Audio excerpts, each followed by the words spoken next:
Bom, bom dia a todos. Você já me, né? Meu nome é Bruno Hobbs e vamos dar continuidade à matéria de sistema de endomembranas. Esses sistemas, como a gente já viu na aula passada, são as membranas que estão dentro da célula, por isso que endomembranas são as organelas. Como nós vimos na aula anterior também, a gente sempre vai ver desses sistemas de endomembrana a morfologia, que é a forma dessas organelas, a sua função e funcionamento, né? E o transporte de moléculas para o seu interior, tá? Transporte. Porque esse transporte é o que vai dar função a essas organelas. É o que tem de diferente dentro dessas organelas que vai fazer com que ela tenha uma determinada função. Então, por isso que o transporte é muito importante. Hoje, nós começaremos com duas organelas chamadas peroxissomo e mitocôndrias, tá? Essas são as páginas do livro, na quinta edição do livro. Então, nós já vimos as funções do sistema biosintético secretório, que envolve o retículo endoplasmático rugoso, complexos de Golgi, endossomos e lisossomos na aula anterior.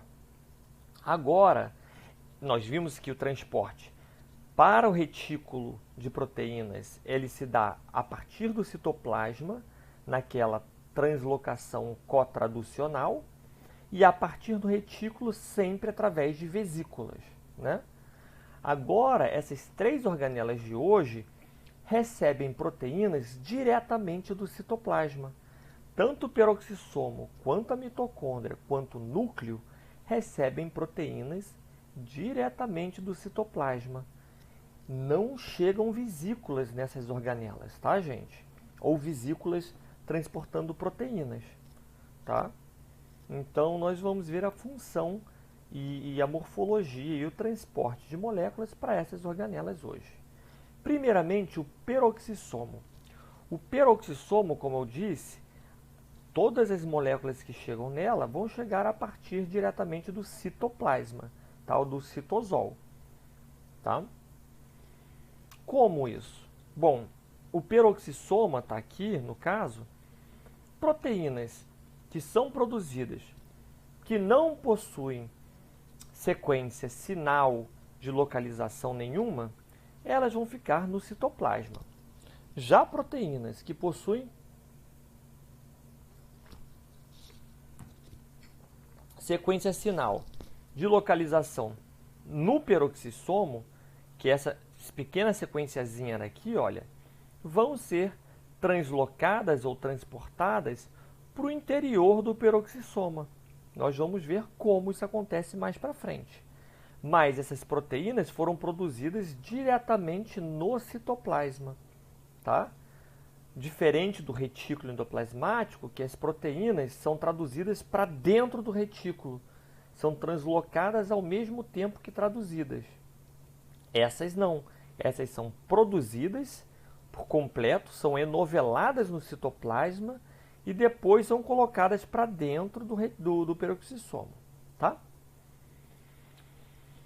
Bom, morfologia do peroxissomo. Ela é uma organela muito simples, ela possui uma única membrana biológica, uma bicamada lipídica, tá? E todas as células vão possuir peroxissomo. Isso daqui é uma microscopia eletrônica de transmissão. Na célula, o peroxissomo aparece como uma bolinha mais escura, tá? Porque tem uma alta concentração de enzimas no seu interior. E ela pode ser tão alta que faz um cristal. Então isso aqui é um cristalzinho, é tanta proteína junto que parece um torrão de areia, de açúcar, que nem aqueles torrõezinhos, tá? Essas enzimas aqui, a principal enzima que tem dentro do peroxissomo é essa catalase, que nós vamos ver a função um pouquinho mais para frente. Tá? Então, esse cerne cristalóide aqui é devido à alta concentração de enzimas no interior do peroxissomo. Então, ele é muito fácil de se ver numa microscopia eletrônica, tá? Geralmente é uma bolinha mais escura. Qual que é a função do peroxissoma? A principal função dele é desintoxicar a célula, ou detoxificação, tá? O peroxissomo, ele quebra etanol, quebra os fenóis, quebra ácido fórmico, formaldeídos e outras substâncias tóxicas dentro da célula. Então, uma vez que ele degrada essas substâncias, ele desintoxica o nosso organismo e a nossa célula. O fígado, que é o órgão, um principal órgão metabólico do nosso corpo, todos os alimentos e todos os líquidos que chegam pelo intestino são absorvidos pelo intestino, entram pela veia porta, tá?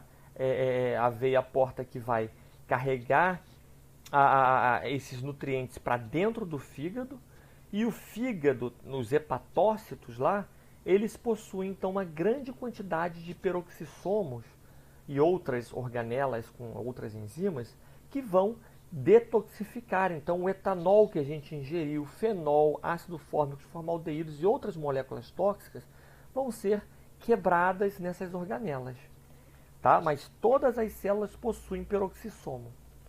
Além disso, o peroxissomo possui a função, junto com a mitocôndria, de fazer beta-oxidação.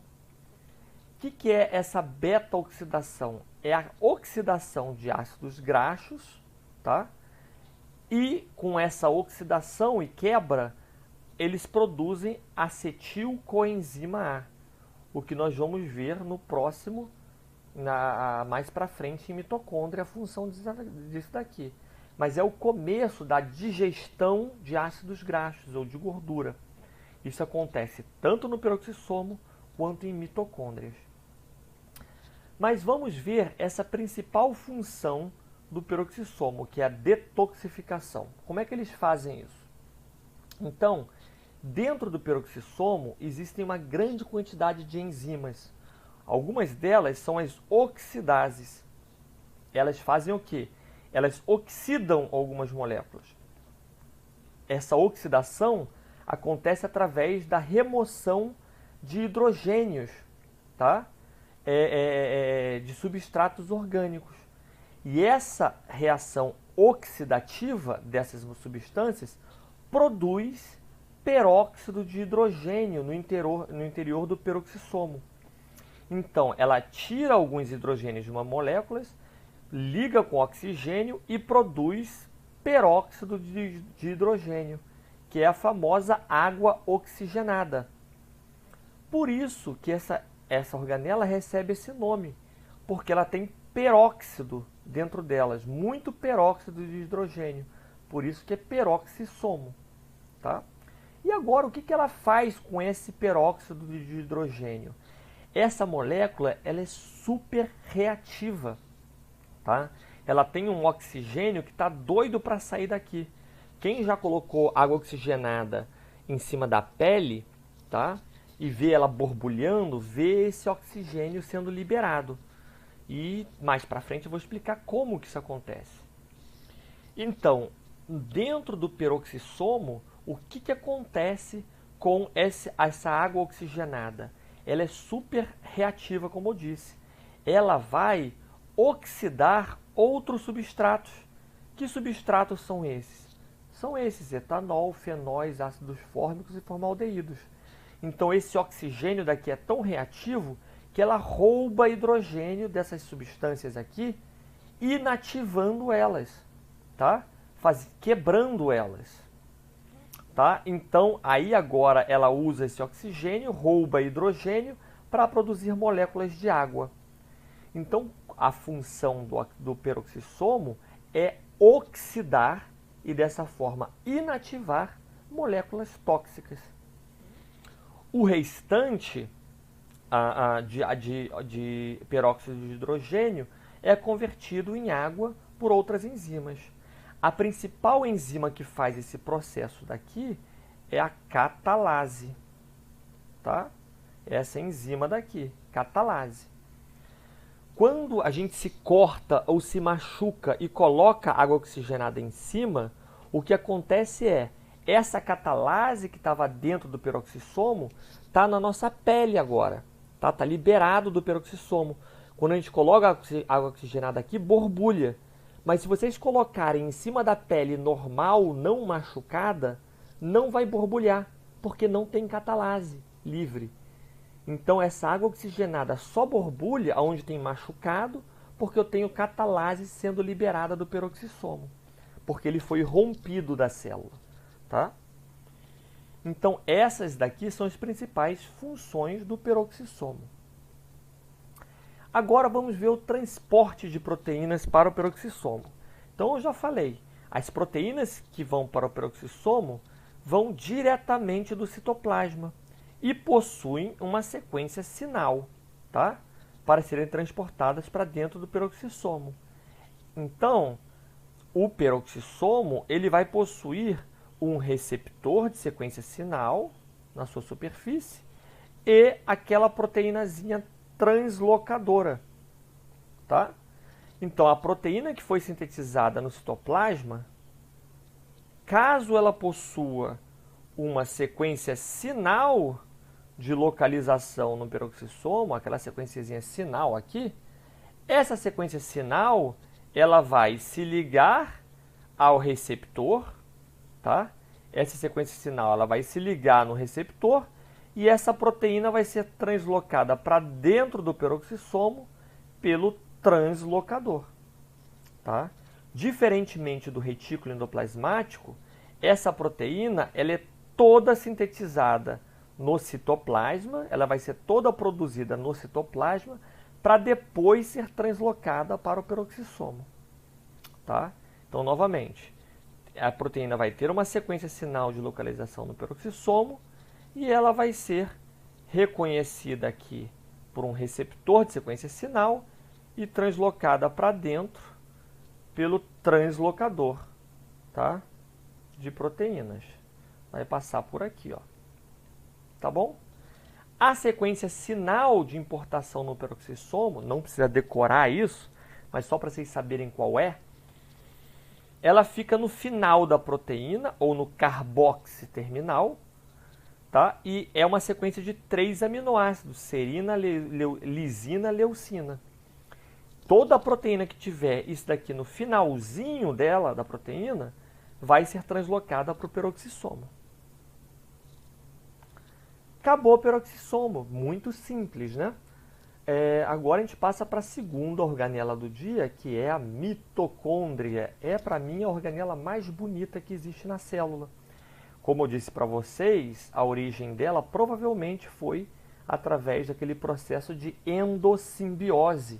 Então, a mitocôndria, possivelmente há bilhões de anos atrás, era uma bactéria livre, tá? Uma bactéria normal que entrou numa célula, outra bactéria, e deu origem a essa simbiose interna na célula. Qual que é a principal função da mitocôndria? A principal função dela, todos vocês conhecem, é a produção de ATP, desse nucleotídeo aqui, olha, trifosfato, tá? Que dentre as funções do ATP, que nós já vimos, uma delas é formar o RNA, então ele faz parte do RNA, mas também ele é um carreador energético. Ele carrega energia de um lado para o outro, tá? Quais outras funções da mitocôndria? Existem diversas outras funções da mitocôndria. A mitocôndria faz beta-oxidação também, tá? Ficou feio isso aqui. Faz beta-oxidação também. Ela faz um processo chamado de interconversão de nucleotídeos, tá? Então, o que é esse processo de interconversão de nucleotídeos? Como eu disse para vocês, ela produz ATP em grande quantidade, mas a célula precisa de outras moléculas, outros nucleotídeos. Então, o que ela faz? Ela consegue pegar o ATP e trocar essa adenina pelos outros nucleotídeos. Então, ela transforma ATP em CTP, GTP ou UTP. Ela produz os outros nucleotídeos também, tá? Convertendo ATP nesses outros nucleotídeos. Certo, gente? Ela também regula o sistema redox da célula, tá? Que é o sistema de redução e oxidação. Então, ela regula a quantidade de espécies reativas de oxigênio. Ela regula, então, o pH da célula também. Ela ajuda a regular o pH da célula.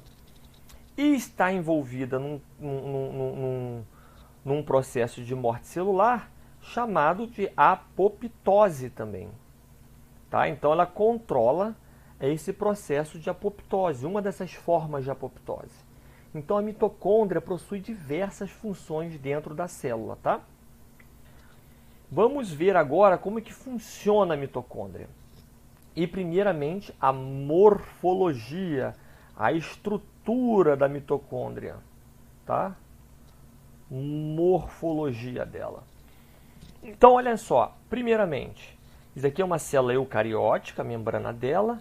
A célula eucariótica pode ter uma ou centenas de mitocôndrias no seu interior, tá? A mitocôndria é uma organela que vai variar muito a sua quantidade dependendo da demanda energética da célula. Então, células musculares possuem muitas mitocôndrias. Já células que não são muito metabolicamente ativas vão ter poucas mitocôndrias. A mitocôndria é uma organela que consegue proliferar dentro da célula. Nós vamos ver, ela possui DNA, ela tem que replicar o seu DNA e se dividir em duas, igual uma proliferação celular, tá? Outra coisa, a mitocôndria, então, como nós vamos ver mais para frente, a localização dela depende da função da célula também, tá? Isso a gente vai ver um pouco mais para frente. Mas olhem só, a mitocôndria, essa aqui é a estrutura dela, que eu vou escrever para vocês mais para frente. Isso aqui é uma microscopia eletrônica. Mas deixa eu desenhar ela para vocês.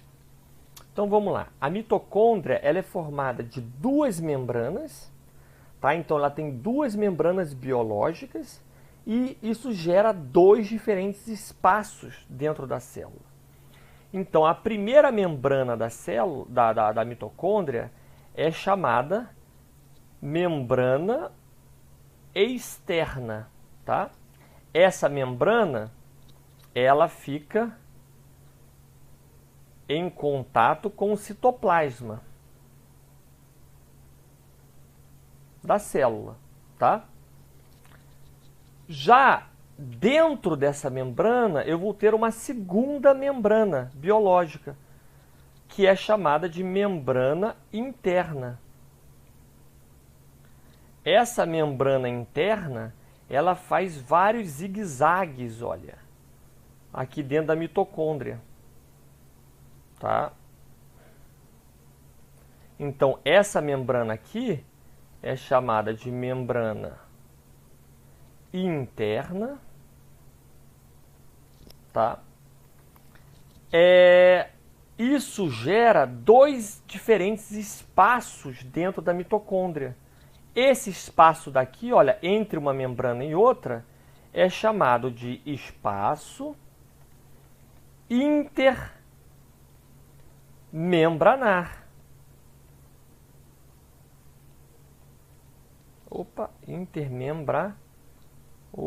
E acabou o slide. Intermembranar. Tá?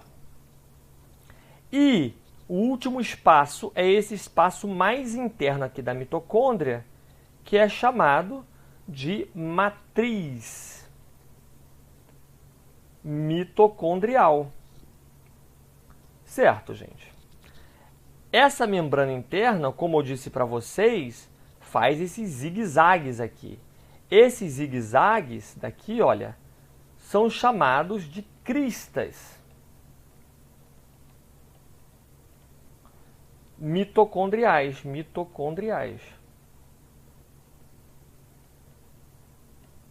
Tá? Então, essa é a morfologia, é a forma da mitocôndria. Tá? Então, possuindo duas membranas, dois espaços, e a membrana interna tem essas cristas mitocondriais. O que essas cristas mitocondriais fazem com a membrana interna? Tornam a área da membrana interna muito maior. Então, a área da membrana interna é maior do que a membrana externa. Se eu pegar a membrana interna e esticar ela, ela vai dar uma área muito maior do que a membrana externa, porque tem essas cristas, esses zigue-zagues, tá?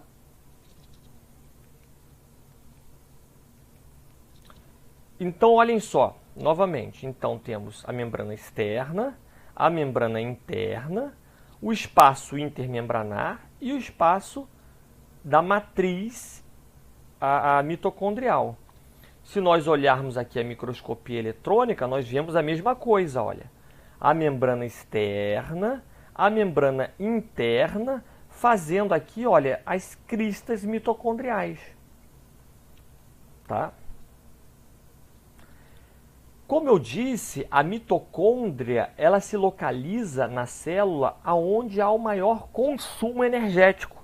Então, por exemplo, nos músculos estriados esqueléticos, a mitocôndria está localizada entre os sarcômeros. Então, olha aqui, eu tenho os sarcômeros aqui e eu vou ter mitocôndrias localizadas entre esses sarcômeros, liberando ATP, olha, diretamente para esses sarcômeros que consomem muita energia. Olha aqui as mitocôndrias liberando ATP, olha, para os sarcômeros aqui. Tá? Então, dependendo do tipo celular, essas mitocôndrias vão se localizar na região de maior consumo energético. Já aqui no espermatozoide, todas as mitocôndrias estão aqui, olha, no pescoço, olha, abaixo do pescoço do esperma. Tá? Aqui, olha, na região do início do flagelo, porque todo o ATP vai ser liberado, olha, para o flagelo conseguir bater, tá? Uma coisa interessante é que no momento da fecundação, o que entra no óvulo é somente a cabeça do espermatozoide. As mitocôndrias não entram no óvulo, tá? Por isso que maior parte, esse é um dos motivos, que a maior parte das mitocôndrias, isso 99,9999% das mitocôndrias que nós temos no nosso corpo, todas vieram da nossa mãe. Porque as do pai não entram no óvulo no momento da fecundação. Tá? Então, olha só, as mitocôndrias envolvem os flagelos aqui, produzindo ATP diretamente para as dineínas poderem bater, aquelas proteínas motoras. Aqui uma outra microscopia mostrando isso, olha. Mitocôndrias envolvendo os flagelos aqui, ó. Tá?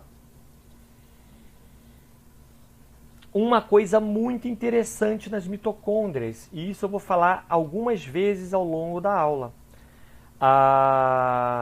Isso remete à origem endossimbiótica da mitocôndria. Então, a única organela que possui DNA além do núcleo dentro da nossa célula é a mitocôndria. A mitocôndria possui um genoma dentro dela, possui DNA. Tá? Então, se nós fizermos uma microscopia de fluorescência e marcarmos em amarelo o DNA da célula, nós vemos que o núcleo ele é marcado muito fortemente de amarelo, só que toda a mitocôndriazinha também é marcada de amarelo, porque toda a mitocôndria também possui DNA no seu interior. Tá? E o que é muito interessante, esse DNA mitocondrial é muito parecido com o DNA bacteriano. Por que isso? Porque o DNA mitocondrial, ele é circular. Tá?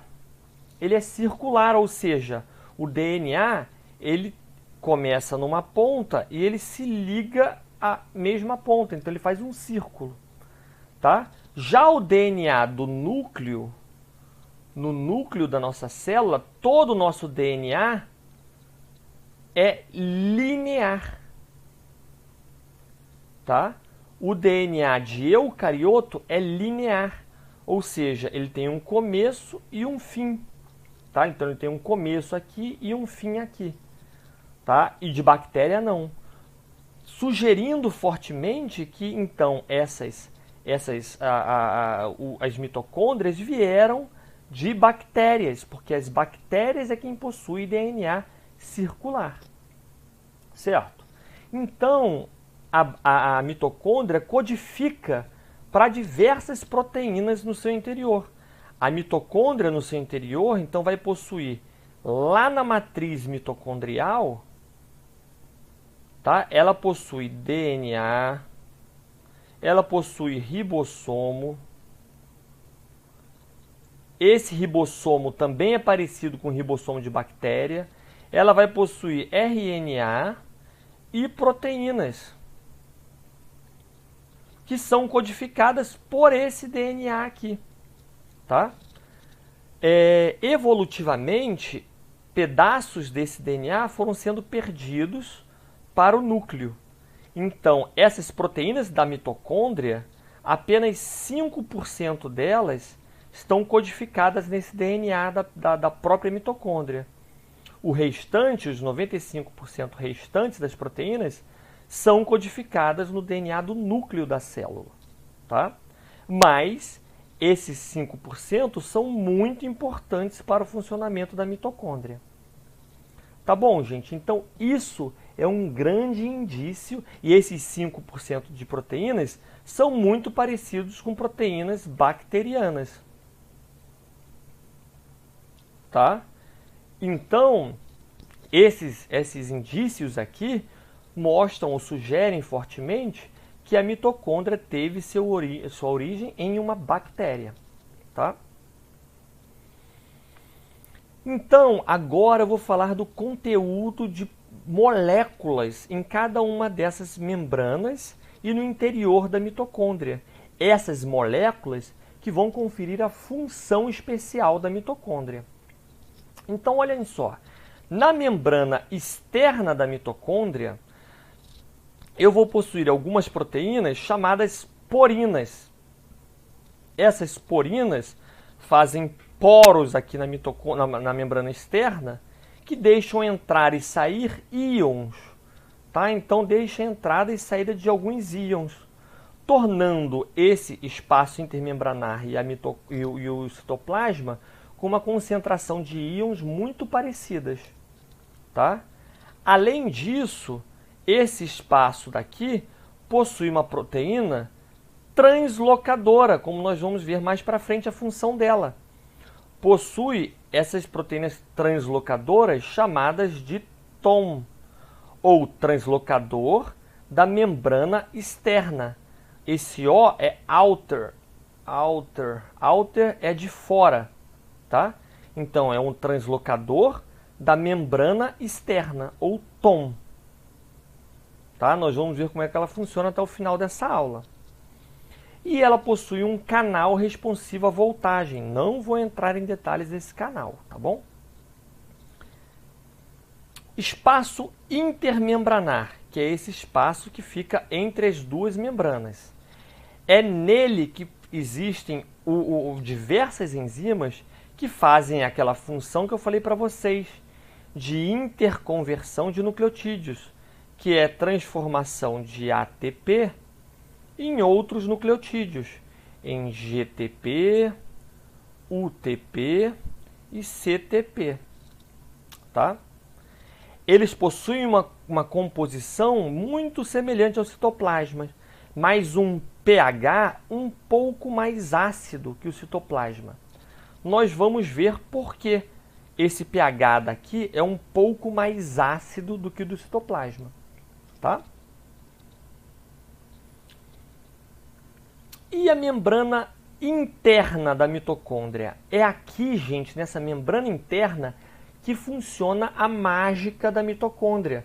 Essa é a membrana, é o espaço mais importante da mitocôndria, tá?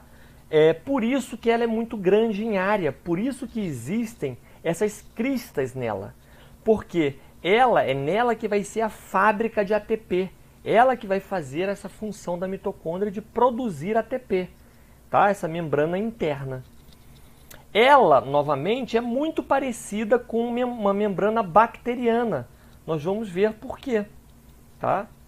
Primeiro, ela é menos fluida, tá? Ou seja, ela é mais rígida, ela é mais fluida, tá? Ou seja, ela é menos rígida, então ela é bem maleável, essa membrana, tá?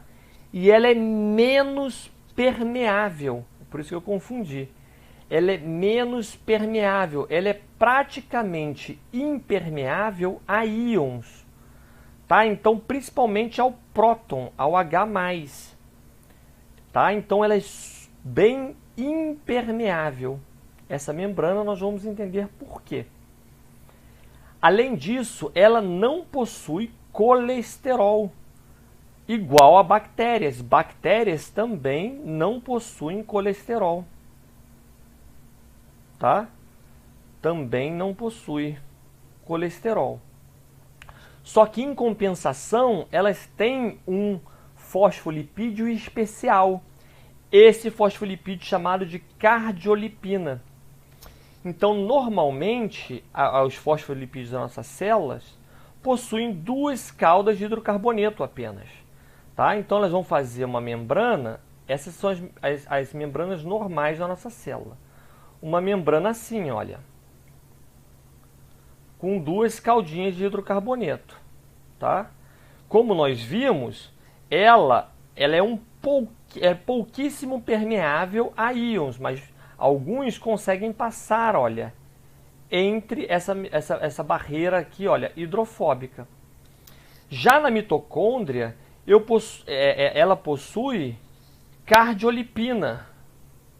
A cardiolipina, ela possui 4 caudas de hidrocarboneto, tá? Ao invés de 2 apenas.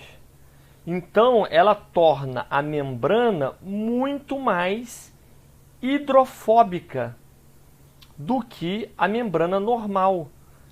E nós vimos na aula de membrana que essa hidrofobicidade da membrana é que impede que íons ou moléculas hidrofílicas atravessem a membrana. Então, agora, íons, aqui como o próton, não conseguem atravessar essa membrana mais, porque ela é muito hidrofóbica aqui no seu interior. Então, essa cardiolipina que torna a membrana da mitocôndria, membrana interna da mitocôndria, menos permeável do que as outras membranas da célula. Tá? É isso daqui, olha, a cardiolipina possui 4 caudas de hidrocarboneto, ao invés de 2. Além disso, essa membrana interna possui uma grande quantidade de proteínas. É a membrana que mais tem proteínas na célula. Ela é coalhada, olha, de proteínas aqui, olha, uma do lado da outra. Tá? Porque essas proteínas é que vão fazer a produção do ATP, como nós vamos ver. Tá? Então, ela tem 70% da sua massa de proteínas e apenas 30% de lipídios. É nela que existe a cadeia transportadora de elétrons, tá? Ou a cadeia que faz a fosforilação oxidativa. Tá? É nela que está a ATP sintase, que é a proteína que produz ATP. E por último, nela tem um outro translocador que nós vamos ver no final da aula, que é o translocador chamado de TIM, tá? Que é o translocador da membrana interna. Tá? Esse I é de interna. Nós vamos ver a função dele mais para frente. Então vamos lá. Por último, matriz mitocondrial. Aqui nós temos uma grande concentração de enzimas e moléculas. Então isso forma como se fosse um colóide, uma gelatina, tá? Com vários agregadinhos de proteínas.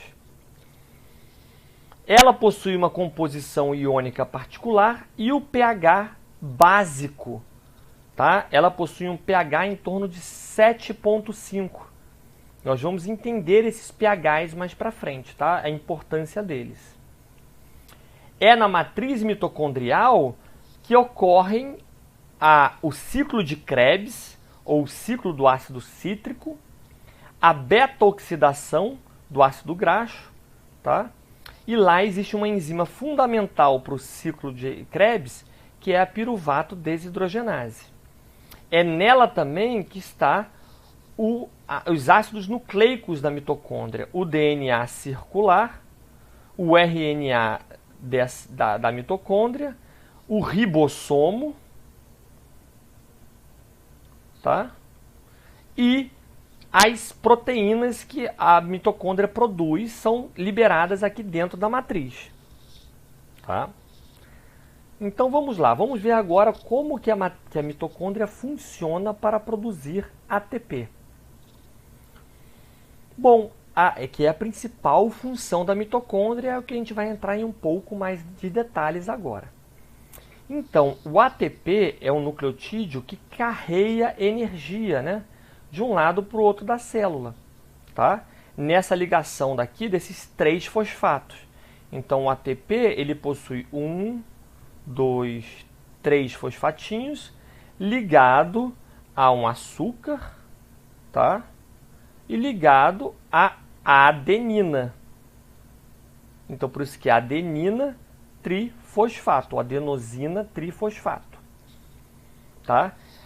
A ligação entre esses fosfatos aqui é que armazena energia. Então, vamos lá. Qual que é a origem? Quais são as fontes de energia que minha célula usa principalmente? Uma das principais fontes de energia da minha célula é a glicose, a carboidratos de 6 carbonos. Então, a glicose possui 6 carbonos. Como nós vimos anteriormente na primeira aula, o glicogênio é um armazenamento de várias moléculas de glicose. Tá? É um polímero de glicoses. No citoplasma, acontece um processo independente da mitocôndria chamado de via glicolítica, onde o glicogênio ele é quebrado e produz uma grande quantidade de glicose. Essas glicoses possuem 6 carbonozinhos. 6 carbonozinhos.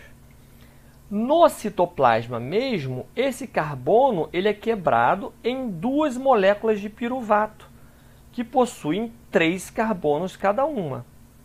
Tá? Então, 2 moléculas de piruvato.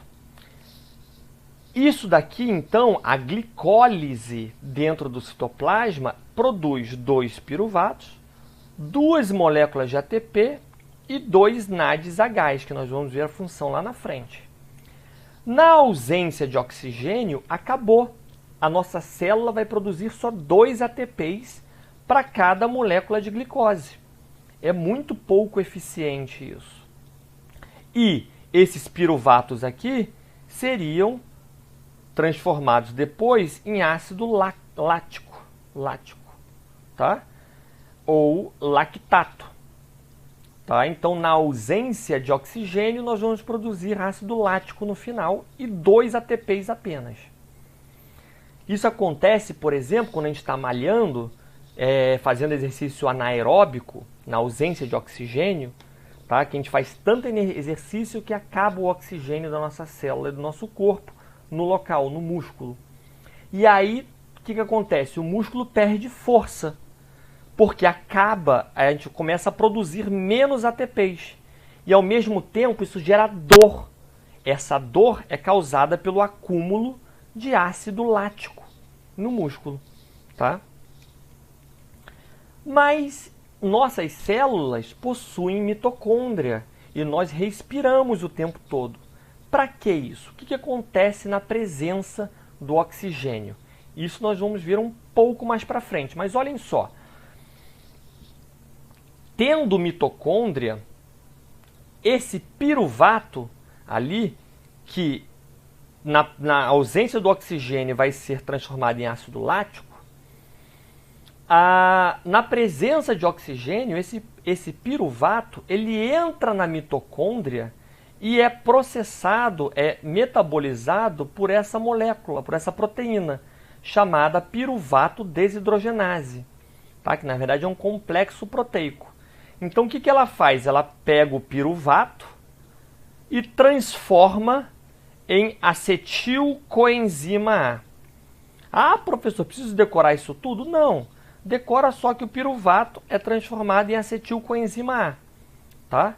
Então a piruvato desidrogenase produz, a partir de um piruvato, uma acetilcoenzima A e mais um daqueles NADs Hzinhos lá. Tá? E um GTP.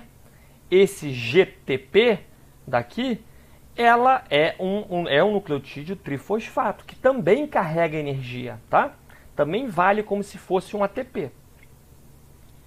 Tá, então produzimos acetilcoenzima A. Qual outra fonte de energia do nosso corpo? Todos vocês conhecem os lipídios, tá? Ou os ácidos graxos. Então, os lipídios, eles também armazenam energia. Algumas células do nosso corpo, como chamados adipócitos, eles armazenam essas bolinhas, essas gotinhas aqui no seu interior, que são gotas de lipídios. São os triglicerídeos. Tá? São gotas de lipídio, que nós vamos ver mais para frente que são. Vocês já viram na primeira aula. E então é uma grande fonte de energia esse estoque de triglicerídeos aqui, de ácidos graxos aqui nesses adipócitos. Então, quando o nosso consumo de açúcar cai, nossas células, nossos adipócitos começam a usar esses triglicerídeos para produzir energia, tá? Então ele é um estoque de energia. Como é que isso acontece? Bom, as caudas de hidrocarboneto, como vocês já conhecem, são sequências de vários carboninhos e hidrogênios, certo? A beta-oxidação, que pode acontecer tanto na mitocôndria quanto nos peroxissomos, tá? Transforma esses ácidos graxos em acetilcoenzima A. Não precisam entender como isso acontece, tá? Mas tanto na mitocôndria quanto no peroxissomo, através da beta-oxidação, a cada 2 carbonozinhos aqui do ácido graxo, eu vou produzir uma molécula de acetilcoenzima A. Tá? Então, em média, cada ácido graxo produz uma molécula de acetilcoenzima A. Então, os ácidos graxos são muito eficientes armazenadores de energia. Tá? Esse acetilcoenzima A agora vai para a mitocôndria, tá? Ser processado para produzir ATP. Tá bom? Então vamos ver como é que isso acontece. Então, olhem só, tanto a partir do piruvato quanto a partir do ácido graxo, nós produzimos acetilcoenzima A, tá? A partir de glicose ou a partir de lipídios. A acetilcoenzima A, então, vai para a matriz mitocondrial, tá? Na matriz mitocondrial, o acetilcoenzima A entra no chamado ciclo do ácido cítrico, ou ciclo de Krebs, que vocês já ouviram falar na vida de vocês. Ah, professor, você vai falar de todas aquelas enzimas? Não. Quem vai falar de todas essas enzimas do ciclo de Krebs é a aula de bioquímica e bioenergética, tá? Mas então, só entendam isso. O acetilcoenzima A vai entrar no ciclo de Krebs. Como? Ele se liga a outros 2 carbonos para formar o ácido cítrico, tá? Então, o acetilcoenzima A entra para formar o ácido cítrico. Por isso que é chamado de ciclo do ácido cítrico ou ciclo de Krebs, foi quem descobriu. Tá? Então, o acetilcoenzima A tem 2 carbonozinhos que ao final desse processo vão ser quebrados, vão ser oxidados para produzir algumas moléculas, como nós vamos ver. Então, o ácido cítrico ele é sequencialmente metabolizado no ciclo de Krebs, tá? Por diversas enzimas aqui, que nós não vamos ver o nome delas, tá? Mas o que acontece nesse processo? Nesse processo, sequencialmente, os carbonos, olha, sai CO2 aqui, sai CO2 aqui, os carbonos vão sendo retirados dessa molécula de cítrico, do ácido cítrico. E o que se produz nesse processo? É isso que importa para a gente. Nesse processo de oxidação aqui, acontece a produção dessas moléculas, olha, de NADH, tá? Então se produz NADH+. O que é isso? Essa molécula daqui é um carreador de elétron, tá? Ela é uma carreadora de elétron. Isso quer dizer o quê? Conforme eu vou metabolizando essa acetilcoenzima A aqui ligada no ácido cítrico, eu vou liberando elétrons energeticamente carregados, excitados, tá? Então esses elétrons são soltos. Quem capta esse elétron ali dentro da matriz é esse NADH+ aqui. Então, essa molécula ela vai carregar um elétron muito energético, tá? Então, elas servem como carreadores de elétron. Então, conforme eu vou metabolizando a acetilcoenzima A, eu vou gerando elétrons altamente carregados. E esses NADHs vão transportar esses elétrons de um lado para o outro da mitocôndria. Então, eles funcionam como se fossem fios da nossa casa. Carregam elétrons de um lado para o outro. E para que servem esses elétrons? Olha que bonito, gente. Esses elétrons, então, carregados pelo NADH, olha, está carregando um elétronzinho aqui, olha, bem carregado, tá?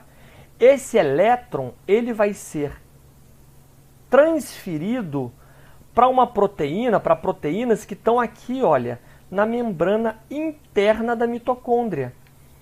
Essas proteínas são as proteínas transportadoras de elétron, tá? São as proteínas que vão fazer o transporte de elétron e o bombeamento de prótons para fora da matriz. Então, essas proteínas aqui, olha, carreadoras de elétron, elas são bombas. Bombas, tá? De próton, desse átomo de hidrogênio iônico. Tá? Então, a cadeia transportadora de elétron, o que acontece com elas? Então, o NADH são várias proteínas aqui, são 4 ou 5 proteínas aqui em sequência. Então, eu vou explicar agora com a minha mão o que acontece com elas. Então, olha só, essa primeira proteínazinha daqui, da cadeia carregadora de elétrons, recebe esse elétron altamente carregado. Tá? Então, essa bomba, essa proteína, recebe o elétron. E o que acontece com ela? Na hora que ela se liga ao elétron, ela muda de conformação, tá? Então ela muda de forma e transporta alguns prótons aqui da matriz mitocondrial para o espaço intermembranar. Então ela bombeia prótons para o espaço intermembranar. Tá? Aí esse elétron aqui perdeu um pouquinho de energia e ele é transportado para a próxima bomba. Essa próxima bomba recebe esse elétron, muda de conformação e bombeia prótons para o espaço intermembranar. Tá? Aí esse elétron perde um pouquinho de energia e é passado para a terceira bomba, que recebe esse elétron, muda de conformação e bombeia prótons para o espaço intermembranar. Agora esse elétron daqui, olha, ele vai sair dessa última bomba. Esse elétron está bem energeticamente descarregado. Tá? Então ele foi perdendo a excitação, esse elétron. Ele vai gastando a sua energia conforme ele passa de bomba em bomba. Agora ninguém quer receber esse elétron porque ele está pouco energético. Mas existe uma molécula que é super eletronegativa. É a segunda molécula mais eletronegativa que existe na nossa tabela periódica. Essas moléculas adoram receber elétrons, até elétrons pouco energéticos, que é o oxigênio. Tá? Então o oxigênio ele vai receber esse elétron pouco reativo. E agora o oxigênio fica com uma carga negativa e atrai hidrogênios para sua proximidade. 2 hidrogênios, na verdade, dando origem a uma molécula de água. Tá? Então, o oxigênio ele é o aceptor final do elétron. Porque ele é o último que vai receber esse elétron daqui. Então, deixa eu explicar novamente isso, gente. De outra forma, cadê? Aqui. Tá? Então, olhem só, novamente. O NADH, então, carrega esse elétron altamente carregado para a primeira bomba da cadeia transportadora de elétrons. Ela recebe esse elétron e bombeia hidrogênio aqui, olha, para o espaço intermembranar. Esse elétron perde energia, passa para a segunda bomba, que bombeia próton para o espaço intermembranar.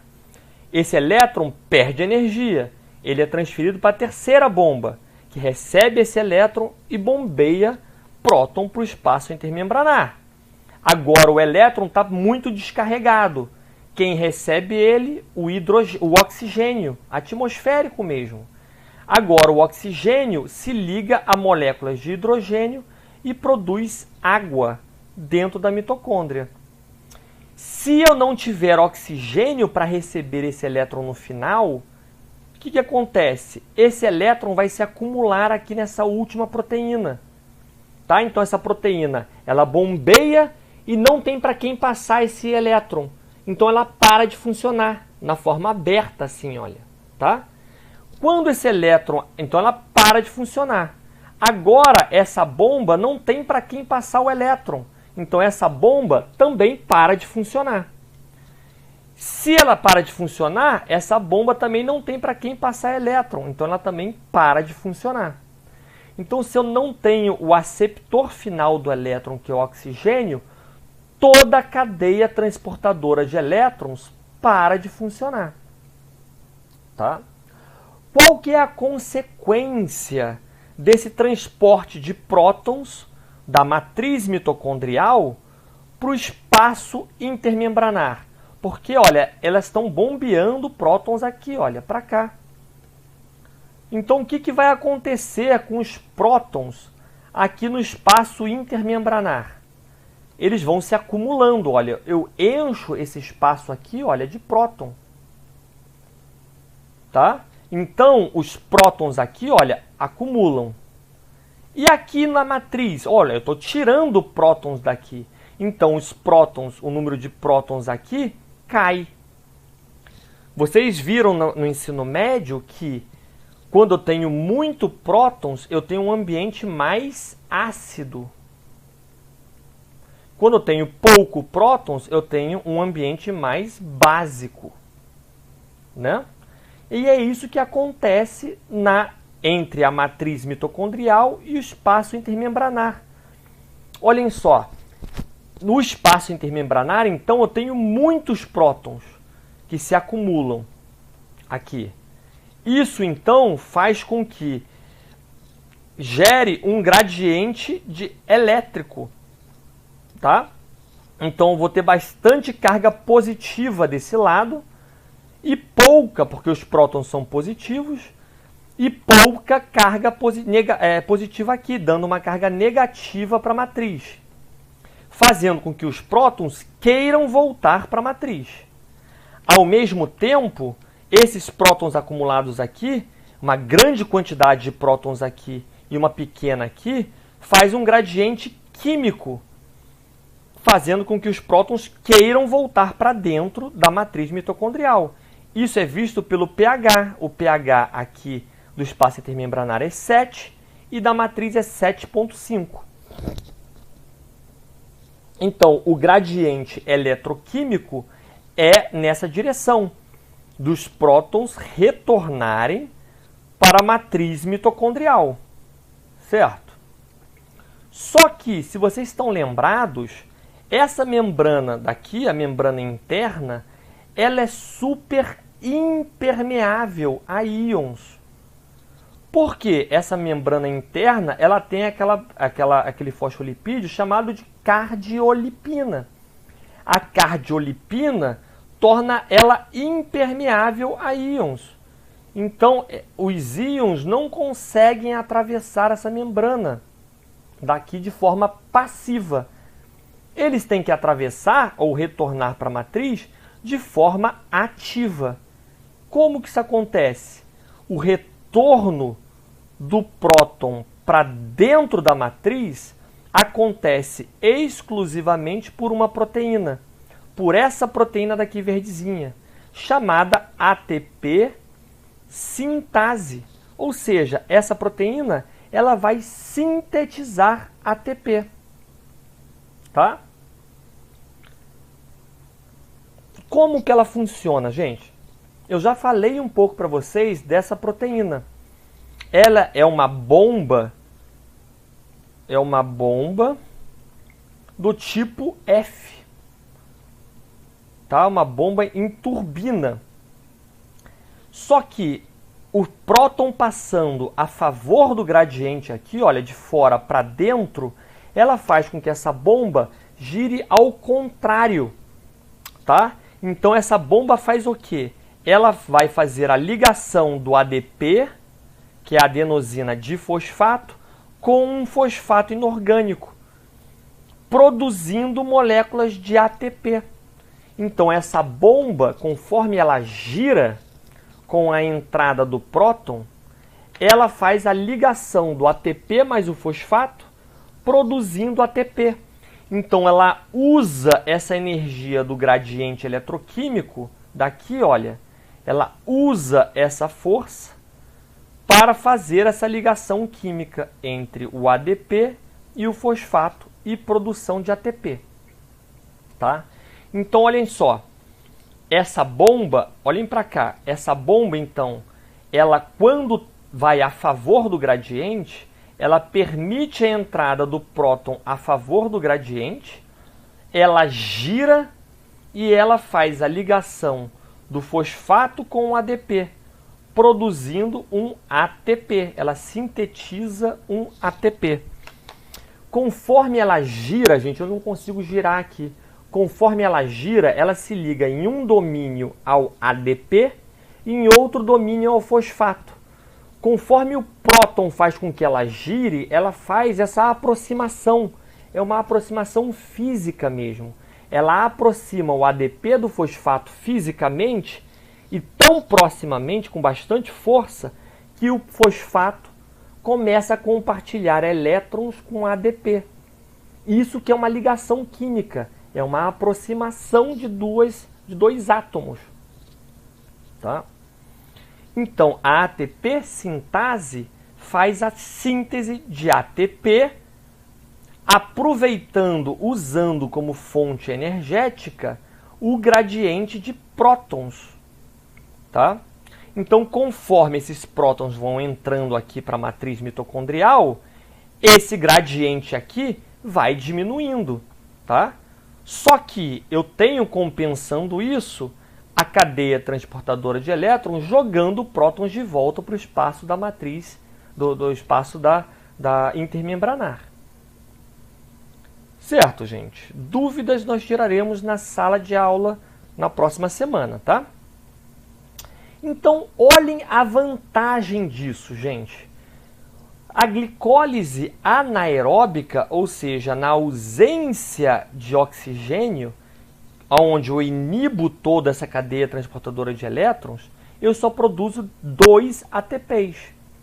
Já na presença de oxigênio como aceptor final desse elétron, eu produzo 18 vezes mais. Eu produzo 36 ATPs a partir de uma glicose. Tá? Então, olhem só, se nós não respirássemos, nós precisaríamos comer 18 vezes mais por dia para sobreviver. Isso não é pouco não, gente. Vamos dizer que a gente coma 1 quilo por dia de comida, no total, tá? Em média. Nós teríamos que comer 18 quilos de comida para sobreviver. Só para vocês verem como que ter esse oxigênio é muito importante para a produção de energia da nossa célula e sobrevivência do organismo, tá? Por último, agora, nós vamos ver como que a mitocôndria produz as suas moléculas, como que as proteínas codificadas no núcleo da nossa célula chegam à mitocôndria. Como eu disse para vocês, 5% das proteínas são produzidas aqui, olha, dentro da matriz da própria mitocôndria. Só que 95% delas estão codificadas no núcleo da célula e não na mitocôndria. Então, novamente, proteínas que possuem sinal de localização mitocondrial vão ser transportadas para a mitocôndria, tá? Como que isso acontece? Então, olha, proteínas que tenham sinal de localização mitocondrial vão para a mitocôndria. Essas proteínas possuem no seu N-terminal, ou seja, no começo delas, essa sequência daqui, olha, que eu não vou entrar em detalhes para vocês. Mas isso gera uma alfa-hélice na proteína. E o que é interessante, essa alfa-hélice no começo da proteína, ou no N-terminal, ela de um lado possui muita carga positiva. Então, desse lado daqui, da alfa-hélice, toda é positiva. Então, olha só, nós temos aqui uma alfa-hélice com bastante cargas positivas em uma região. Essa alfa-hélice ela vai ser reconhecida por um receptor de sequência sinal presente na mitocôndria. Então, olha só, proteínas que foram traduzidas no citoplasma que possuem essa sequência sinal vão se ligar aqui, olha, nesse receptor, tá? Que está na membrana mitocondrial. Esse receptor que está em azulzinho vai então inserir essa proteína no translocador da membrana externa, que é o TOM, que eu falei para vocês lá atrás. Esse translocador da membrana externa, então, vai fazer com que a proteína transloque para dentro do espaço intermembranar. Dependendo do sinal que essa proteína tiver, ela também vai ser inserida em outro translocador, que é esse TIM, que é o translocador da membrana interna, tá? E vai parar na matriz mitocondrial. Então, olhem só, proteínas que possuem sequência sinal de importação para a mitocôndria são reconhecidos pelo receptor mitocondrial e colocados para dentro do TOM, tá? Dependendo do sinal que ela tiver, ela vai entrar no TIM, que é do transportador da membrana interna, e vão parar dentro da matriz mitocondrial. Se eles tiverem sequência de parada no tom, elas vão sair e vão ficar aqui, ó, na matriz, na membrana externa. Se elas tiverem sequência de parada para a matriz, para o espaço intermembranar, elas vão ficar aqui. E se ela tiver sequência de parada na membrana interna, elas vão ficar aqui. Tudo vai depender de quais sequências essa proteína terá no meio dela. O que é importante vocês saberem é que esses dois translocadores, o TOM e o TIM, que fazem a translocação dessas proteínas para dentro da mitocôndria. Tá bom, gente? Então assim nós terminamos a aula de mitocôndria e de peroxissomo de hoje. Agora nós vamos entrar na aula de núcleo celular. Bom, então vamos começar a falar do núcleo celular, tá? Aqui nós vamos ver então a organela que armazena o genoma da nossa célula. Nós vamos ver a estrutura e o transporte de proteínas para o núcleo. E também a estrutura do nosso genoma, tá? Da cromatina. Essa matéria está toda nessas páginas aqui do livro do Dessel, tá? Ela está bem dispersa no livro do Dessel.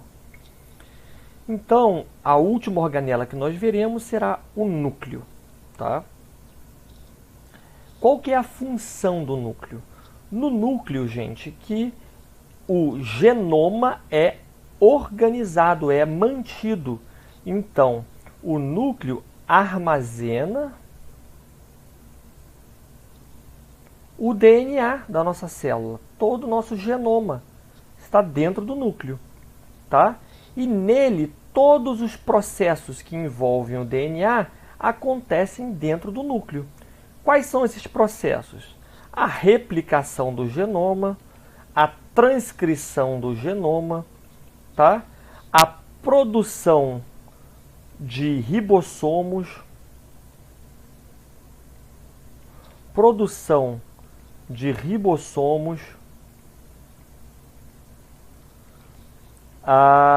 o splicing ou processamento, splicing do RNA ou processamento do RNA também acontece dentro do núcleo. Então, todas as etapas que envolvem o DNA e esse processamento do RNA mensageiro e transcrição, todas elas acontecem dentro do núcleo, tá? Como nós vamos ver nos próximos slides. Então, em procarioto, o DNA está no citoplasma. Então, no citoplasma acontecem todas essas etapas, replicação, transcrição e tradução, acontecem no citoplasma das bactérias. Já em eucarioto, isso foi compartimentabilizado. Então, o núcleo agora ficou responsável de armazenar o genoma e fazer o processo de transcrição. Tá? E aqui dentro, então, que vão acontecer os processos que envolvem o DNA e o RNA. Depois de processado, que o RNA vai deixar o núcleo e no citoplasma ele vai ser traduzido. Isso daqui permite que o RNA seja processado, que nós vamos ver lá na aula de transcrição, antes de ser traduzido.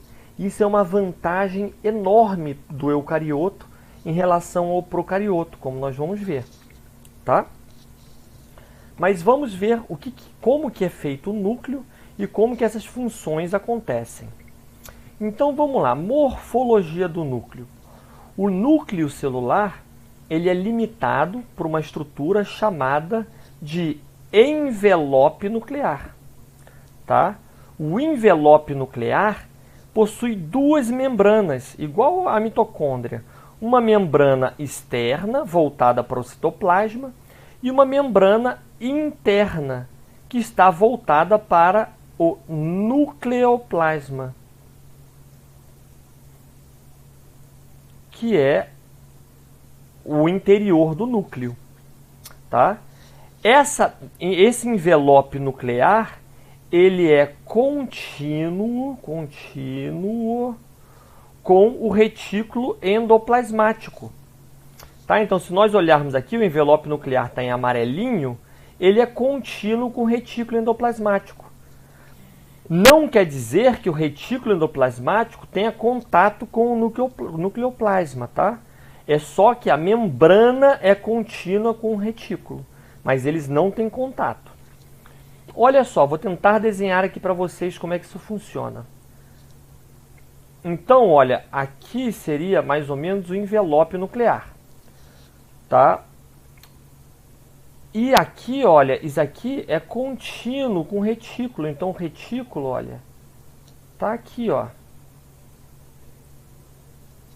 Tá? Vários retículozinhos, olha, se juntam para formar o envelope nuclear, olha.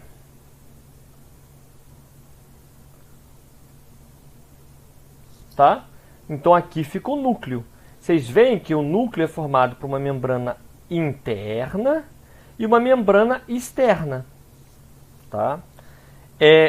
O que tem aqui dentro do retículo, ó, o conteúdo do retículo que está em azulzinho, olha. Tá? Aqui é o lúmen do retículo. É diferente do lúmen do núcleo, que é chamado de nucleoplasma. Tá? Que está aqui. Tá? Que é diferente do lúmen do citoplasma, que está aqui, ó. Tá? Então, o conteúdo desses diferentes compartimentos são diferentes. Tá? O envelope nuclear, então, que está aqui em amarelo, ele é permeado pelos chamados poros nucleares. Então, olha, possuem poros nucleares. São estruturas proteicas que formam esses poros aqui, olha, que controlam a entrada e saída de material do núcleo. Tá? Então, o núcleo é permeado pelos poros nucleares.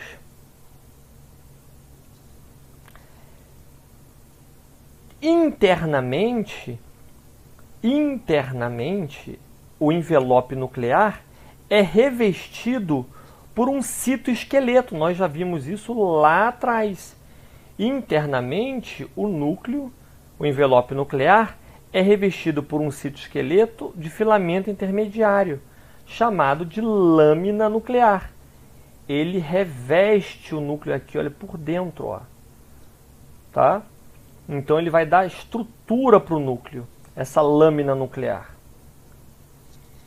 E, dentro do núcleo, eu tenho duas estruturas subnucleares. As estruturas subnucleares dentro do núcleo são nucléolo e corpo ou corpus de Kajal. Nós vamos ver a função disso tudo mais para frente.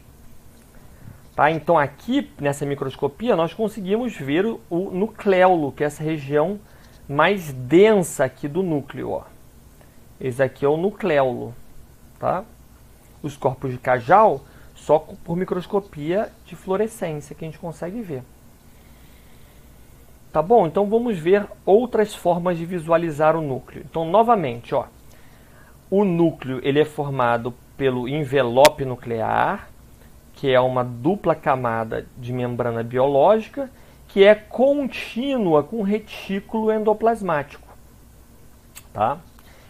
O núcleo ele é permeado pelos poros nucleares e internamente, é isso aqui verdinho, olha, e internamente ele é revestido pela lâmina nuclear, que é um filamento intermediário. Aqui dentro do núcleo eu tenho o nucleoplasma, é um ambiente nuclear. Tá? E dentro do núcleo eu vou ter as estruturas subnucleares, como o nucléolo, que é essa região mais escura. Vejam que o envelope nuclear, que é essa estrutura aqui, olha, redonda, olha, aqui, ela é intimamente relacionada aos retículos endoplasmáticos. Olha quanto retículo endoplasmático eu tenho aqui, olha, próximo ao núcleo. Tá? Então vamos lá. O núcleo ele é composto pela lâmina nuclear, que reveste o núcleo internamente, envelope nuclear, que é uma dupla camada, contínua com retículo, dupla camada, contínua com retículo endoplasmático, que contém os poros nucleares, nucleoplasmas, as subestruturas nucleares, que é nucleolo e corpo de Cajal, tá? E a cromatina. Dentro do núcleo, então, aqui dentro, ocupando todo o espaço do núcleo, eu vou ter DNA, tá? Que ocupa todo esse espacinho daqui, como nós vamos ver. Deixa eu falar um pouco da lâmina nuclear. A lâmina nuclear é um citoesqueleto que reveste internamente o envelope nuclear, tá? Ele é um filamento intermediário.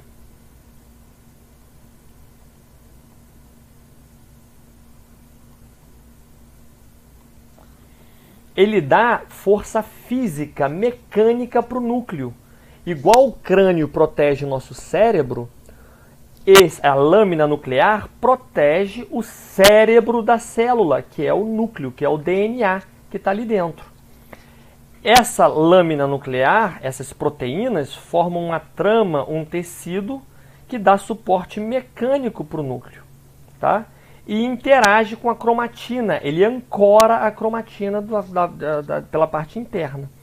Então, olhem só aqui a lâmina, o envelope nuclear, aqui a dupla camada do envelope nuclear, e a lâmina nuclear em vermelho aqui revestindo internamente o núcleo. E a cromatina se aderindo à lâmina nuclear. A cromatina está em azul. E os poros nucleares aqui em cinza e ela contínua aqui com retículo endoplasmático. Tá? Estruturas subnucleares. Primeiramente, eu vou falar do nucleolo. O nucleolo é uma região altamente condensada do núcleo. Tá? Ela tem uma grande concentração de DNA, RNA e proteínas. Qual que é a função do nucleolo? Só precisa decorar isso, gente. O nucleolo faz a produção dos ribossomos. É nele que os ribossomos são montados, tá? É uma fábrica de ribossomos, o nucleolo.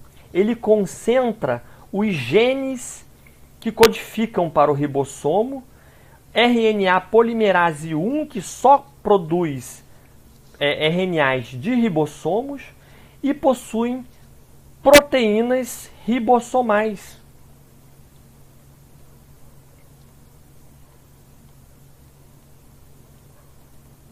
Tá? Então, ele é uma fábrica de ribossomos, o nucleolo, com regiões altamente concentradas de moléculas. Outra estrutura subnuclear é o corpo de Cajal, que eu disse para vocês. Somente ele é visível por microscopia de fluorescência. Então, se a gente olhar, a gente vai ver dentro do núcleo algumas bolinhas marcadas assim. Qual que é a função do corpo de Cajal? O corpo de Cajal faz o processamento do RNA mensageiro, que é um processo chamado de splicing do RNA.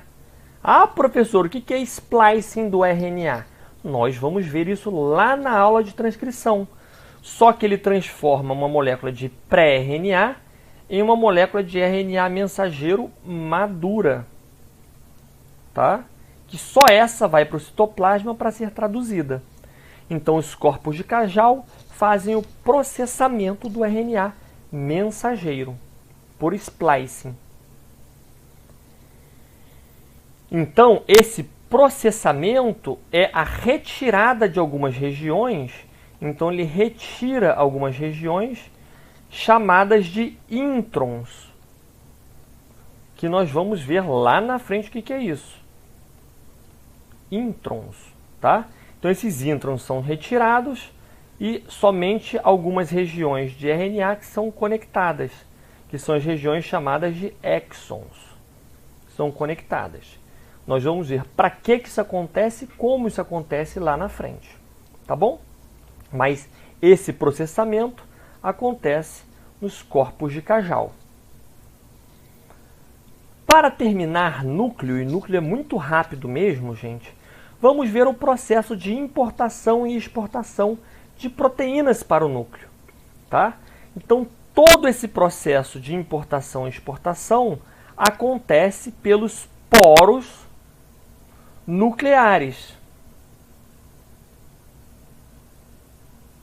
Tá? Então, todo esse processo vai acontecer pelos poros nucleares. Tá? O núcleo, então, vai receber proteínas direto do citoplasma. Tá? Só que ele é uma organela que pode receber proteínas e exportar proteínas, como nós vamos ver também. Tá? Então, primeiramente, vamos ver o que é o poro nuclear, que é essa estrutura daqui. Ó. Então, aqui nós temos a membrana do envelope nuclear, e o poro é tão grande que a membrana faz a volta no poro, olha. Tá? E essa estrutura toda daqui é proteica. Ela vai servir como se fosse uma peneira, deixando algumas moléculas passarem e outras não. Então, proteínas menores do que 60 kilodaltons podem entrar no núcleo passivamente, tá? Principalmente moléculas menores do que 5 kilodaltons entram sem ter peneira nenhuma. Entram e saem do núcleo sem peneira nenhuma. Entre 5 e 60 kilodaltons podem passar, dependendo dos sinais que tiverem. Proteínas maiores do que 60 kilodaltons dependem de sinal para entrar. Tá? Mas vamos colocar assim, olha. As moléculas para entrarem e saírem do núcleo dependem, em geral, de sinais para entrar e sair. Esses sinais que nós vamos ver mais para frente. Já moléculas muito pequenas entram e saem de forma passiva, sem controle algum. Tá? Então, cada núcleo possui em torno de 3 a 5 mil poros. Então, são muitos poros por núcleo. E eles possuem uma simetria octogonal, ou seja, eles possuem 8 partes idênticas umas às outras. E permitem a passagem de muitas moléculas ao mesmo tempo, em torno de 500 moléculas por segundo, nos dois sentidos. Então, o núcleo, independente do poro que exista, permite a passagem de entradas, moléculas entrando e saindo, sendo que 500 passam por segundo, ao mesmo tempo. Tá? Então, olhem só, esse daqui é o poro nuclear. Ele é formado por centenas de proteínas. São essas proteínas com nomezinhos aqui, que nós não vamos decorar os nomes delas, tá? Internamente, aqui é o nucleoplasma. Internamente, ele forma uma estrutura que é chamada de cesta nuclear. Forma como se fosse uma cesta de basquete. E externamente, aqui é o citoplasma, ele forma as fibrilas citoplasmáticas, essas proteínas. Tá? Então, olhem só aqui. Aqui é o nucleoplasma, formando a cesta nuclear. E aqui é a parte citoplasmática, que formam as fibrilas nucleares. Tá? As fibrilas citoplasmáticas, desculpa, fibrilas citoplasmáticas. As proteínas, então, maiores do que 60 kilodaltons vão ter que passar aqui por dentro. tá? Para entrar ou para voltar para o citoplasma. Certo, gente?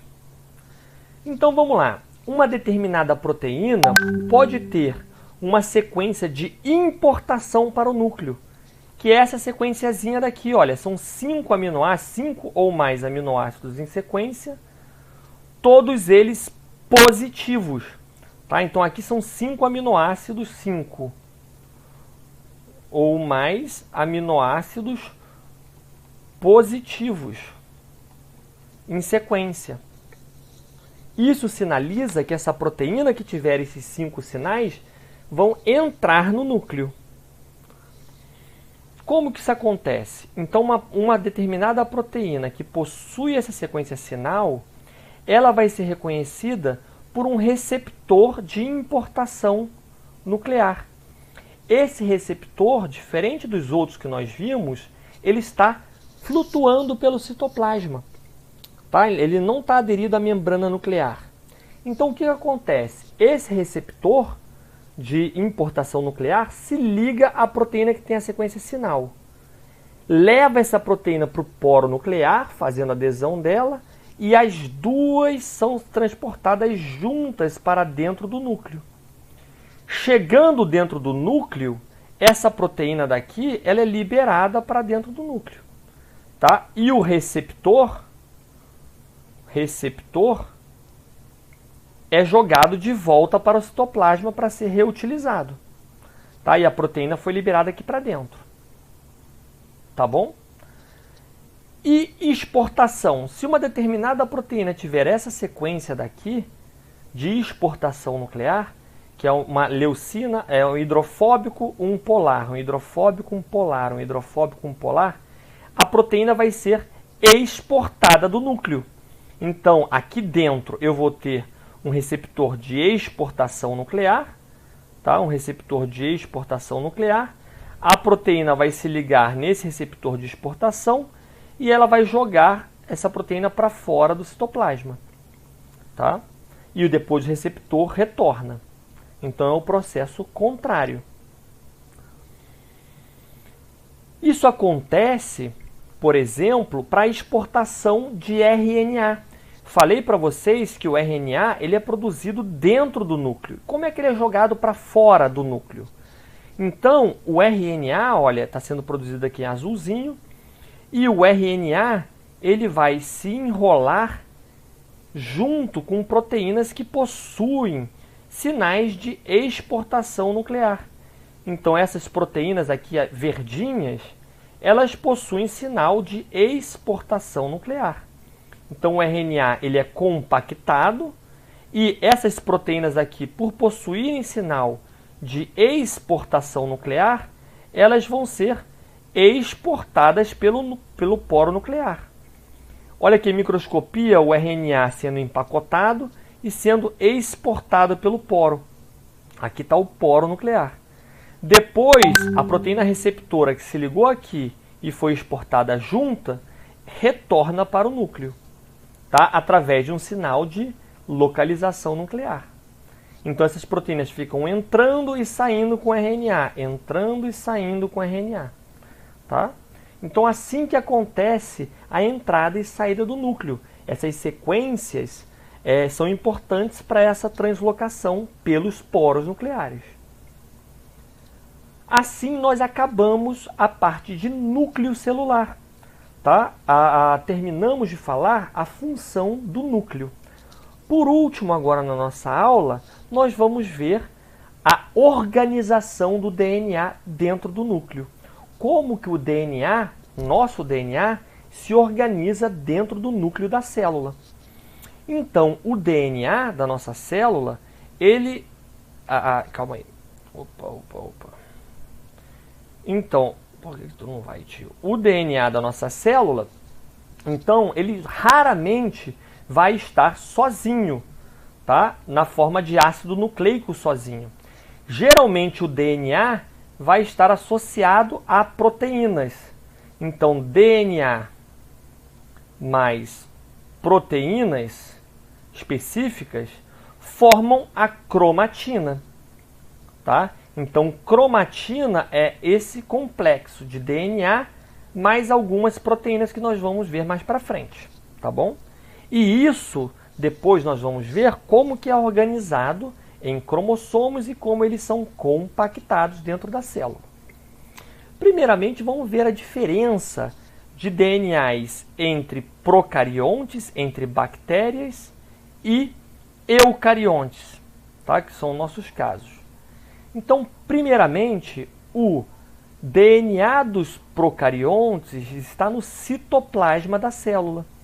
E esse DNA de procariontes vai ser geralmente, exclusivamente circular, como eu falei. O DNA faz um círculo completo. Já de eucarionte, o DNA vai ser linear, tá?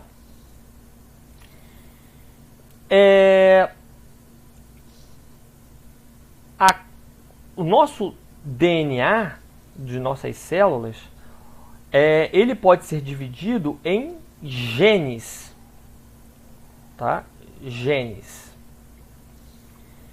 Ou seja, se nós tivermos aqui o DNA das nossas células, vou desenhar ele aqui, tá? Uma fita linear, é linear porque ela tem começo e fim. Dentro desse DNA, nós vamos ter algumas regiões, eu vou pintar aqui em azul. Essas regiõezinhas aqui, elas codificam para proteínas, tá? Então, essas regiõezinhas aqui, olha, A, B, C, D, E, F, são os genes. Então, os genes são regiões do nosso DNA que codificam para um determinado RNA, podendo dar origem a proteínas ou não, como a gente vai ver lá na frente. Mas os genes vão dar origem a um RNA, tá? Vocês veem que existem regiões que não são genes. A maior parte do nosso DNA não codifica para nenhum RNA, tá? Nós vamos ver por que mais para frente. A coleção de genes, ou seja, todos os nossos genes da nossa célula, são chamados de genoma. Então, genoma é a coleção de genes da nossa célula. São todos esses genes juntos, tá? Bactérias são exclusivamente haploides, tá?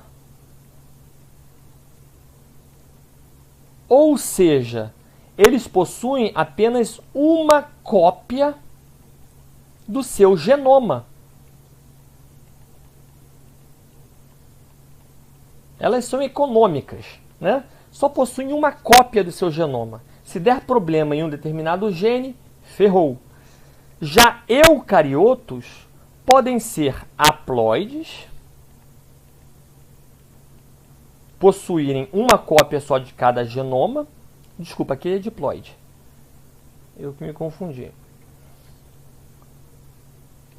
Podem ser haploides, possuírem apenas uma cópia do seu genoma.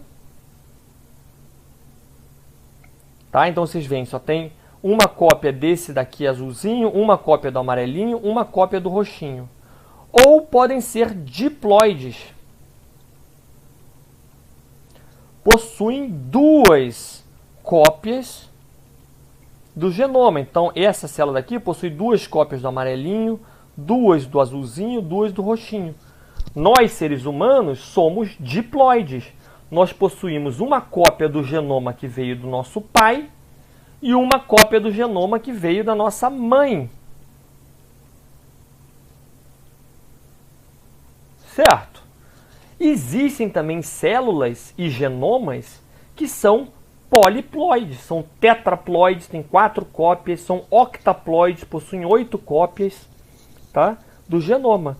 Tudo vai depender de qual organismo que nós estamos falando. Então, já falei de alguns conceitos importantes do que é cromatina, do que são os genes e do que é o genoma. e que tem algumas células que podem ter uma cópia do genoma ou mais cópias do mesmo genoma. Tá? Então, dentro do nosso núcleo, nós temos o DNA, que é o ácido desoxirribonucleico, que é uma coleção de nucleotídeos de desoxirribose, certo? Esse DNA, geralmente, dentro da nossa célula, está na forma de cromatina, ou seja, é uma associação de DNA mais proteínas. Essas proteínas, geralmente, são essas daqui, olha, chamadas de histonas, tá? Então, o DNA, ele vai sendo enrolado, igual um carretelzinho de linha, em volta dessas proteínas histonas, tá? Conforme o DNA vai se enrolando em volta dessas histonas, ele vai sendo compactado, como nós vamos ver mais para frente, tá? E o nosso genoma, ou seja, a coleção de genes, a coleção de genes do nosso corpo, ele é dividido em 24 diferentes cromossomos. Tá? Vamos entender isso no próximo slide. Então, olhem para cá. O nosso genoma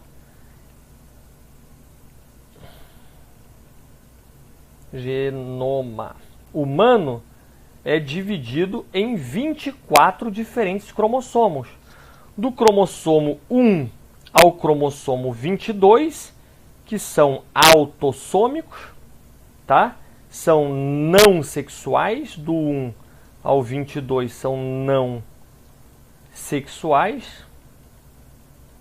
E 2 sexuais, X e o Y, são sexuais, tá? Estão relacionados ao sexo. O a mulher tem 2X e o homem tem um X e um Y. Ah, professor, o que são os cromossomos? Gente, são como se fossem capítulos de uma enciclopédia, tá? O nosso genoma não é uma coleção de genes, tá? E os genes são informações, né? Se nós pegarmos, por exemplo, uma enciclopédia, a enciclopédia Barças, não sei se vocês já viram uma enciclopédia física na vida, tá? Mas uma enciclopédia é uma coleção de informações que é muito grande, né? Então, geralmente, ocupa uma prateleira inteira da nossa casa. Só que essas informações são tão grandes que se eu botasse tudo num livro só, imagina um livro da minha altura, mais ou menos.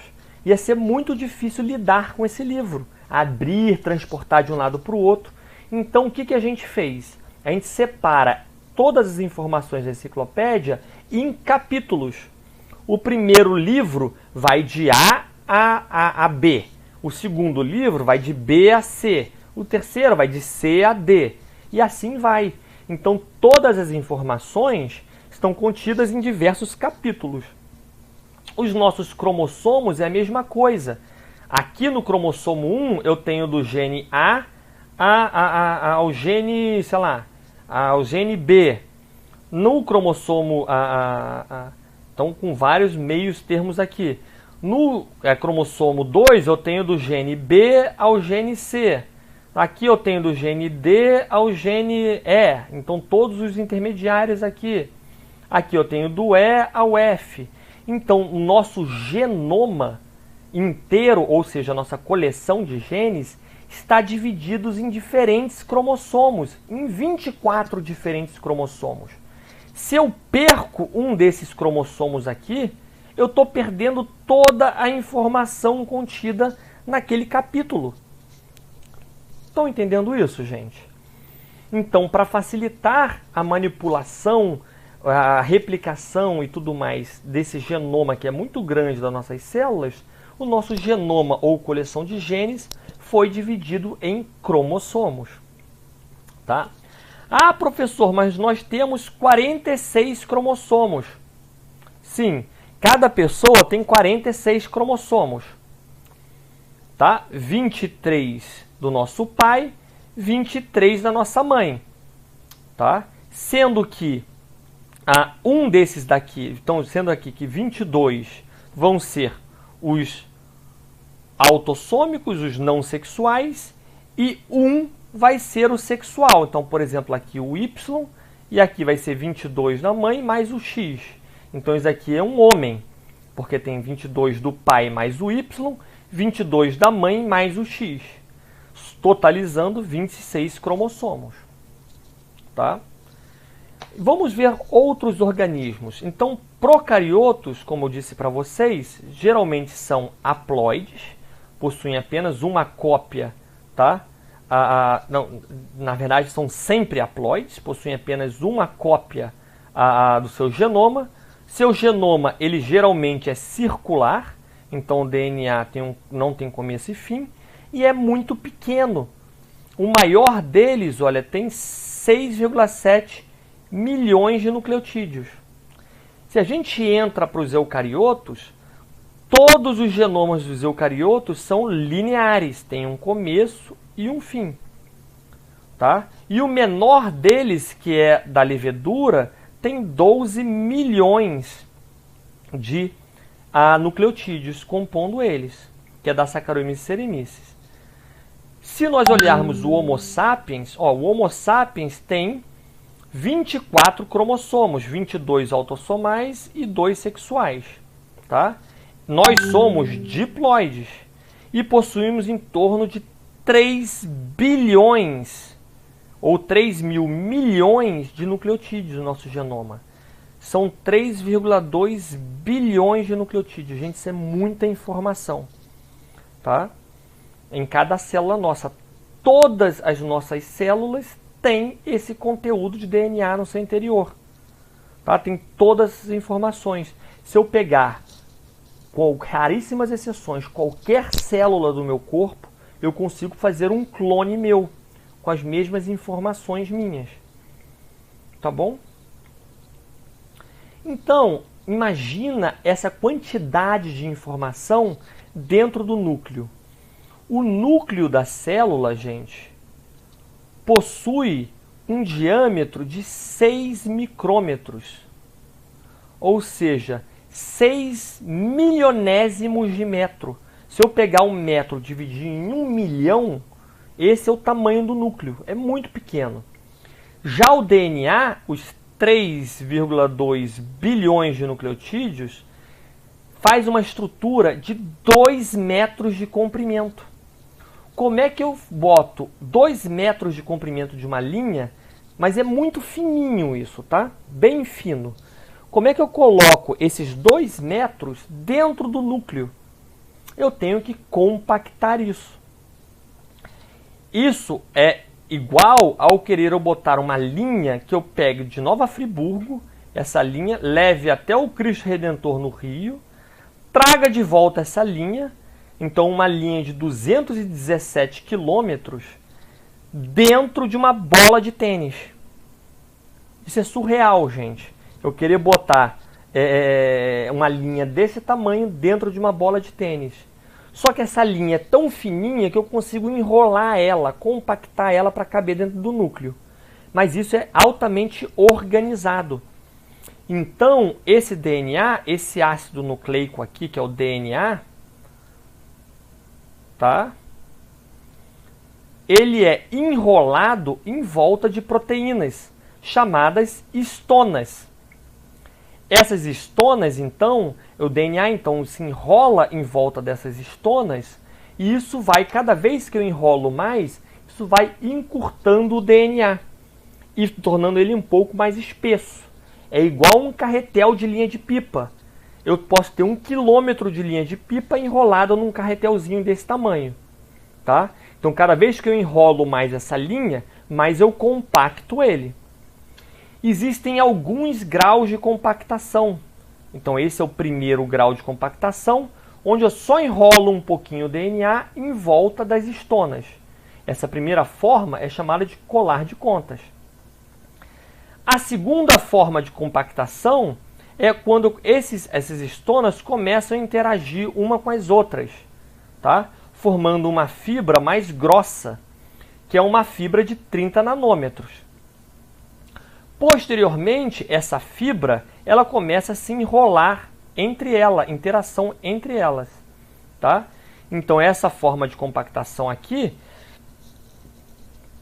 é a terceira forma de compactação, já gera uma fibra de 300 nanômetros, que é mais grossinha. Daqui para baixo só acontece na fase M do ciclo celular, somente para a célula proliferar. Somente em célula em proliferação que o DNA vai se compactar até chegar no cromossomo mais compactado possível, que é o cromossomo mitótico. Isso só acontece em células que estão para se dividir, no processo de divisão celular. Tá? Já essas três etapas aqui acontecem o tempo todo na célula, dependendo da região do DNA. Tá? Então, olhem só aqui. Essa aqui é uma fibra de colar de contas, onde eu tenho aqui as proteínas histonas aqui, e aqui essa fitinha é o DNA. Então aqui eu tenho as bolinhas, são as histonas, tá? Cada bolinha dessa aqui é uma histona, e o DNA, olha, ele vai se enrolando em volta dessas histonas, ó.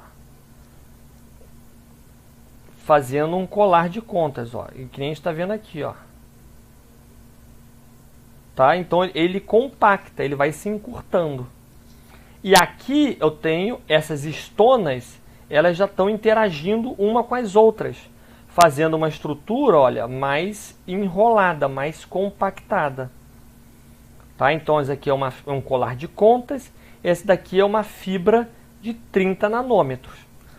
Todas as duas, olha, são de células que não estão na fase M, são de núcleos interfásicos. Células que estão metabolicamente ativas, normalmente. Como que isso acontece, gente? Então, o DNA, ele dá 2 voltas em volta dessas proteínas chamadas de histonas. Esse complexo aqui, olha, proteína mais histona, cada unidade dessa daqui, olha, de um pouquinho de DNA com uma complexo de histona, é chamado de nucleossomo, tá? Que é DNA mais histona. DNA mais histona é nucleossomo. Ah, professor, você tinha falado que era cromatina. Sim, cromatina é o complexo inteiro. Essas unidades aqui de DNA com um complexo de histonas, essa unidadezinha daqui é um nucleossomo. A cromatina é formada por centenas, milhares de nucleossomos, um ligados ao outro. Tá? Então nós conseguimos ver aqui, olha, o DNA dando em cinza, dando a volta e saindo aqui. E aqui eu tenho as proteínas histonas formando como se fosse um carretelzinho. Tá bom, gente? Então assim que o DNA ele é compactado, usando as histonas para compactação. Professor, então ele só serve para compactar o DNA? Não, ele também serve para regular a expressão gênica. Então, se o DNA estiver pouco compactado, ou seja, mais estendido, esse DNA consegue ser lido. Agora, se o DNA estiver muito compactado, ele não consegue ser lido. Isso daqui quer dizer que recebe 2 nomes, de eucromatina. Eucromatina é o DNA que está descondensado na forma de colar de contas. Nessa forma, o DNA pode ser lido. Então, o DNA pode ser transcrito ou não. Ou o DNA pode estar compactado em heterocromatina. Nessa forma de compactação, ele não pode ser lida. ele está na forma de DNA de 30 nanômetros ou de 300 nanômetros. Tá? Então aqui ele não pode ser lido. Olha só, para que serve isso? Bom, eu tenho células do dedão do pé e eu tenho células neurônio, células no meu coração. Elas executam funções diferentes no meu corpo, não é? Só que todas elas possuem o mesmo DNA, 3,2 bilhões de nucleotídeos iguais, tá? Mas células do dedão do pé vão precisar de RNAs e de proteínas de células do dedão do pé. Neurônios vão precisar de RNAs e proteínas de neurônios, certo? Então, o que essas células fazem? Elas compactam o DNA que elas não precisam em heterocromatina e descompactam o DNA que elas precisam para eucromatina. Então, células do dedão do pé compactam todos os DNAs de neurônios, DNAs que codificam proteínas do coração, DNAs que codificam proteínas do fígado e só descompactam genes de dedão do pé. Tá? Então, olha o que a célula faz. No núcleo da célula,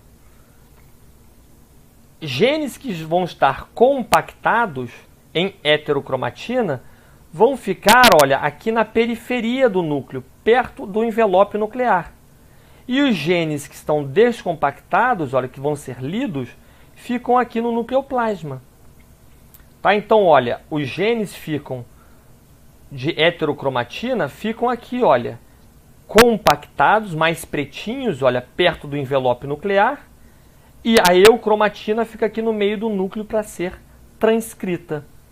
Tá? Então, cada célula do nosso corpo vai compactar os genes que não precisa e descompactar os genes que ela vai precisar para sobreviver e executar sua função.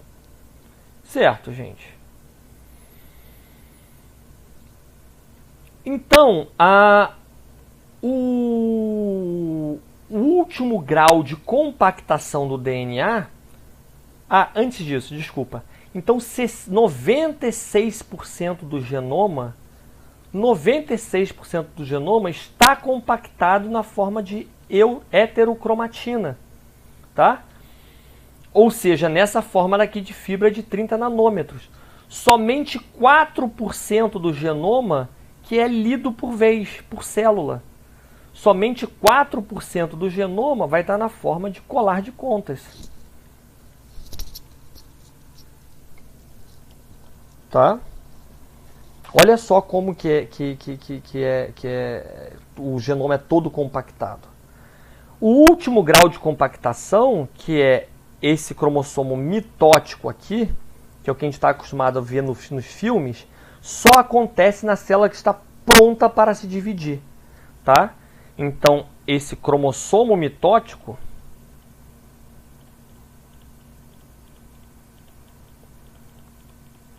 só ocorre na célula que está pronta para se dividir.